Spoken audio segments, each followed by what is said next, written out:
ಇವತ್ತು ವಿಶೇಷವಾಗಿ ಪರಮೇಶ್ವರ ಅವರ ಹುಟ್ಟುಹಬ್ಬ ಇರಬೇಕು ಅಂತ ಕಾಣಿಸ್ತದೆ. ನಾವೆಲ್ಲ ಸ್ವಾಮೀಜಿ ಇಲ್ಲಿಂದಲೇ ಕುತ್ಕೊಂಡು ನಮ್ಮ ಪರಮೇಶ್ವರಿಗೆ ಹುಟ್ಟುಹಬ್ಬದ ಶುಭಾಶಯಗಳನ್ನು ಕೋರೋಣ. ಮುಂದೆ ಒಳ್ಳೆಯ ಭವಿಷ್ಯ ಉಂಟಾಗಲಿ, ನಮ್ಮ ರಾಜ್ಯಕ್ಕೆ ಒಂದು ಉತ್ತಮ ನಾಯಕತ್ವ ಬರಲಿ ಎನ್ನುವಂತ ಆರೈಕೆಯನ್ನು ವ್ಯಕ್ತ ಮಾಡೋಣ. ಮಂತ್ರಿಗಳಿದ್ದಾರೆ, ರಾಜಣ್ಣವರಿದ್ದಾರೆ ಮತ್ತು ಜಿ ಪರಮೇಶ್ವರ್ ಇದ್ದಾರೆ. ಎಲ್ಲ ಮನಸ್ಸು ಮಾಡೋದು ಬಹಳಷ್ಟು ಕೆಲಸವನ್ನು ಈಗಾಗಲೇ ಮಾಡ್ತಾ ಇದ್ದಾರೆ. ಅಂತ ಒಳ್ಳೆ ಕೆಲಸಗಳಾಗ್ಲಿ.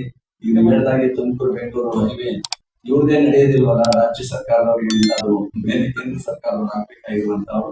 ರಾಜ್ಯ ಸರ್ಕಾರದವರು ಬೇಗ ಅದ್ರ ಬಗ್ಗೆ ಕ್ರಮ ಕೈಗೊಂಡು ರಸ್ತೆಗಳ ಅಭಿವೃದ್ಧಿ ಎಲ್ಲವನ್ನ ಮಾಡೋದಕ್ಕೆ ಸಾಧ್ಯ ಆಗಿದೆ. ಒಂದು ದೃಢವಾದ ವಿಶೇಷವಾಗಿ ಪರಮೇಶ್ವರ ಅವರ ಹುಟ್ಟುಹಬ್ಬ ಇರಬೇಕು ಅಂತ ಕಾಣಿಸ್ತದೆ.